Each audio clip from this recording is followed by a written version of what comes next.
Hello friends, welcome back சித்தர்வாக் channel நண்பர்களே.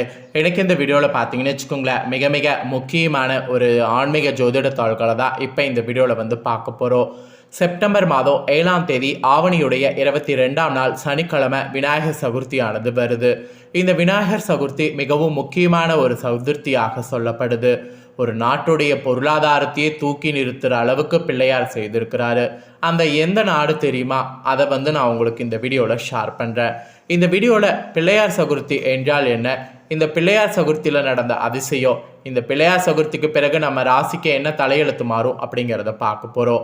So எந்த ராசிக்காரங்களுக்கு இந்த வீடியோவில் பார்க்க போகிறோன்னா, தனுசு ராசிக்காரங்களுக்கு இந்த வீடியோவில் பார்க்க போகிறோம். தனுசு ராசிக்காரங்க உங்களோட ராசிக்கு என்ன மாதிரியான மாற்றம் ஏற்படும் அப்படிங்கிறத நீங்கள் தெரிஞ்சுக்க இந்த வீடியோ ஃபுல்லாக பாருங்கள். அதுக்கு முன்னாடி ஒரு நாட்டுடைய பொருளாதாரத்தையே தூக்கி நிறுத்திய பிள்ளையார் பற்றிய ஒரு சுவாரஸ்யமான கதையை இந்த வீடியோவில் ஷேர் பண்ணுறேன். அந்த கதையை முதல்ல தெரியாதவங்க தெரிஞ்சுக்குங்க. விநாயகர் சதுர்த்தி என்றாலே இந்தியாவின் மிகவும் பிரபலமான பண்டிகை என்று சொல்லலாம். வரலாற்றுப்படி நூற்றாண்டுகளாக சதுர்த்தி பண்டிகையை நாடு முழுவதும் கோலாகலமாக கொண்டாடி வர்றாங்க. இந்தியாவை கடந்து வெளிநாடுகள்லையும் பார்த்தீங்கன்னு வச்சுக்கோங்களேன், விநாயகர் சதுர்த்தி பண்டிகை சிறப்பாக கொண்டாடுகிறார்கள் என்பது உங்களுக்கு தெரியுமா? இந்தியாவை தவிர வேறு சில நாடுகளில் விநாயகரை வழிபடுறாங்க. அப்படியானால் அந்த நாடுகள் அங்கு விநாயகரை எந்த பெயரில் அழைக்கிறாங்க என்பதை எல்லாமே இந்த வீடியோவில் முதல்ல அறிந்து கொள்ளலாம். அதுக்கப்புறம் விநாயகர் சதுர்த்தி பற்றிய பல சுவாரஸ்யமான தாள்களை இந்த வீடியோவில் பார்க்கலாம். விநாயகர் சதுர்த்தி இந்த 2024 எப்போது ஸ்டார்ட் ஆகுது அப்படிங்கிற தேதியை சொல்கிறேன், நோட் பண்ணிக்கோங்க. இந்த முறை விநாயகர் சதுர்த்தி செப்டம்பர் 7 சனிக்கிழமை கொண்டாடப்படுகிறது. அன்று முதல் 10 நாட்கள் விழாக்கள் நடைபெறும். உங்களுக்கு ஆச்சரியத்தை ஏற்படுத்தக்கூடிய விஷயம் என்னவென்றால், இந்தியாவில் மட்டும் இல்லாமல் ஜப்பான், தாய்லாந்து, இலங்கை போன்ற நாடுகளிலும் விநாயகர் சதுர்த்தி கொண்டாடப்படுகிறது. அது மட்டுமின்றி முஸ்லீம்கள் அதிகமுள்ள நாட்டிலையும் விநாயகர் வழிபடுறாங்க. அப்படியானால் அந்த நாடுகள் எவை, அங்கு விநாயகரை எந்த பெயரில் அழைக்கிறாங்க என்பதை தெரிந்து கொள்வோம் வாங்க. ஸோ விநாயகருக்கு பார்த்தீங்கன்னு வச்சுக்கோங்களேன், எவ்வளவு சிறப்புங்கிறது இதன் மூலியமாகவே தெரிஞ்சுக்கலாம். உலகின் மிகப்பெரிய முஸ்லீம் நாடுகளில் ஒன்றாக இந்தோனேசியா கருதப்படுகிறது. இங்கு 270 பில்லியனுங்களுக்கு அதிகமான மக்கள் வசிக்கிறாங்க. அவர்களில் 87% பேர் முஸ்லீம்கள். ஆனாலும் இங்கு விநாயகரை வழிபடுறாங்க. சில ஆண்டுகளுக்கு முன்பே இந்தோனேஷியாவின் பொருளாதார நிலை மிகவும் மோசமாக இருந்தபோது அங்குள்ள அரசாங்கம் 20,000 ரூபாய் நோட்டில் விநாயகருடைய படத்தை அச்சிட்டது. அதன் பிறகு அவர்களுடைய பொருளாதார நிலை சீரடைந்ததான். இங்கு விநாயகருடைய ஞானத்தை அடையாளமாகவே கருதப்படுது. ஸோ என்ன ஒரு அதிசயம் அப்படிங்கிறது இதன் மூலிமா தெரிஞ்சுக்குங்க. உலகின் மிகவும் மேம்பட்ட தொழில்நுட்பத்தை கொண்ட நாடு ஜப்பான். எங்கும் விநாயகர் வழிபடுறாங்க. இங்கு விநாயகரை கங்கிடன் என்று அழைக்கப்படுறாரு. இதன் பொருள் மகிழ்ச்சியின் கடவுள் என்பதாகும். இங்கு விநாயகரை பல வடிவங்களில் வழிபடுறாங்க. குறிப்பாக 4 கரங்கள் கொண்ட விநாயகரை இங்கு அதிகம் வழிபாடு செய்கிறது சிறப்பு. அப்புறம் இந்தியாவின் அண்டை நாடான இலங்கையிலும் விநாயகருக்கு பல கோவில்கள் இருக்குது.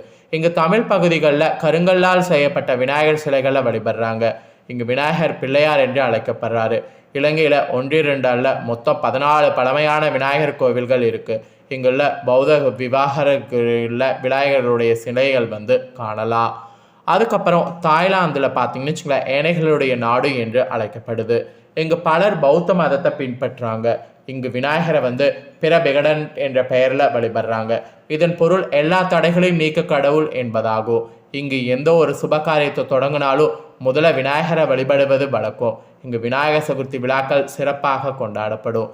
இப்படி ஒவ்வொரு ஊர்கள்லையுமே பார்த்தீங்கன்னு வச்சுக்கோங்களேன், விநாயகர் சிறப்பாக கொண்டாடப்படுது. அதாவது ஊர்களை கடந்து வெளிநாடுகள்லேயும் பார்த்தீங்கன்னு வச்சுக்கோங்களேன், விநாயகர் வழிபாடு செய்யப்படுது. இந்த ஆண்டுடைய விநாயகர் சதுர்த்தி எப்போது, விநாயகர் சதுர்த்தி எந்த நாடுகளெல்லாம் கொண்டாடப்படுது அப்படிங்கிறது எல்லாம் பார்த்துட்டோம்.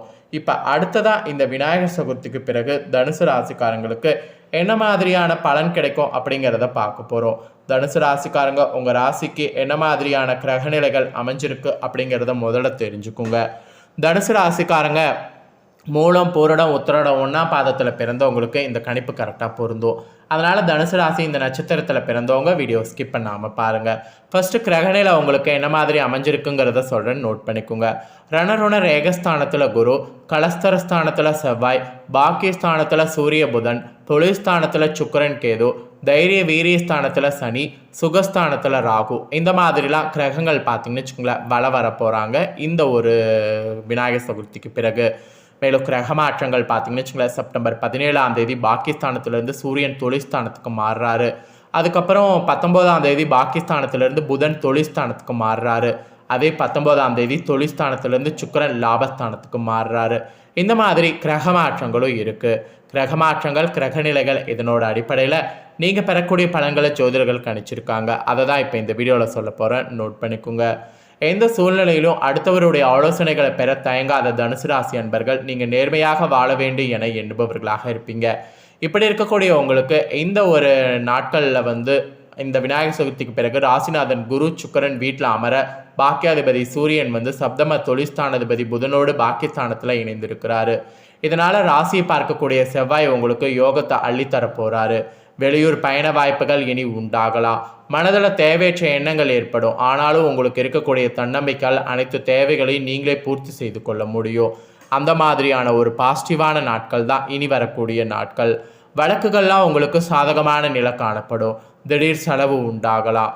காரியங்களில் தடை தாமதம் ஏற்படும். தொழில் வியாபாரம் கூட எதிர்பார்த்தபடி நடக்காமல் சற்று மந்தமாக காணப்படும். பணவரவு தாமதமாகும். எனவே யோசித்து செய்யக்கூடிய காரியங்கள் சாதகமான பலனை தருமா? உத்தியோகத்தில் கூட இருப்பவங்க உங்களுக்கு உழைப்பு அதிகமாக இருக்கும். முயற்சிகள் பயன் தராமல் போகலாம். சாதாரணமாக செய்யக்கூடிய காரியங்களை கூட அதிகமாக முயற்சிகள் எடுத்து செய்ய வேண்டியது இருக்கும். ஸோ கொஞ்சம் ரிஸ்க்குகள் இருக்குது, கொஞ்சம் கவனமாக இருக்க வேண்டியது அவசியம். குடும்பத்தில் இருப்பவர்களால் வீண் தொல்லைகள் ஏற்படும். தாய் வழி உறவினர்களிடம் வீண் மனஸ்தாபம் உண்டாகும். கணவன் மனைவிக்கிடையே கருத்து வேற்றுமை வரலாம். பிள்ளை மேல் கூடுதல் கவனம் செலுத்துவது நல்லது. பெண்களுக்கு கூட வீண் மனக்கவலை உண்டாகலாம். காரியங்களில் தடை தாமதம் வீண் செலவு ஏற்படலாம். ரொம்ப கவனமாக இருக்க வேண்டியது அவசியம். கலைத்துறையில் இருக்கிறவங்களுக்கு புத்திசாலியத்தால் எதையும் சமாளிக்க முடியும். வீண் அலைச்சல் ஏற்படும். நீங்கள் நினைப்பதுபடி மற்றவர்கள் நடந்து கொள்ளாததால் டென்ஷன் ஏற்படலாம். தொழில் தொடர்பான பயணங்கள் அதனால் அலைச்சல் ஏற்படும். ஸோ கொஞ்சம் கவனமாக இருங்க. அப்புறம் அரசியலில் இருக்கக்கூடிய உங்களுக்கு பணிகளில் இடையூறுகள் ஏற்படும். பழைய பாக்கிகள் வசூலாவதில் தாமதமான நிலை காணப்படும். வேலை சுமை அதிகரிப்பதோடு அலைச்சலும் அதனால் சோர்வும் உண்டாகும். சொல்ல எப்பேற்பட்டாவது காப்பாற்ற முயற்சி பண்ணுங்க. ஒரு சில பணி காரணமாக வீட்டை விட்டு வெளியில் தங்க வேண்டியது வரும். அப்படி வந்ததுன்னா அது கண்டிப்பாக தங்கி தான் ஆகணும், ஒன்றும் பண்ண முடியாது. மாணவர்களுக்கு கூட கல்வியில் மந்தமான நிலை மாற கூடுதல் கவனத்தோடு பாடங்களை இந்த விநாயகர் சதுர்த்திக்கு பிறகு படிக்கிறது நன்மை தரும். ஸோ அதனால் மாணவர்கள் தனுசு ராசிக்காரங்க இந்த விநாயகர் சதுர்த்திக்கு பிறகு கூடுதல் கவனத்தோடு பாடங்களை படிங்க. அப்புறம் நீங்கள் மூல நட்சத்திரத்தில் பிறந்த தனுசு ராசிக்காரங்களாக இருந்தீங்கன்னா உத்தியோகத்தில் இருப்பவர்களுக்கு மேலதிகாரிகள் மூலம் அனுகூலம் ஏற்படும்.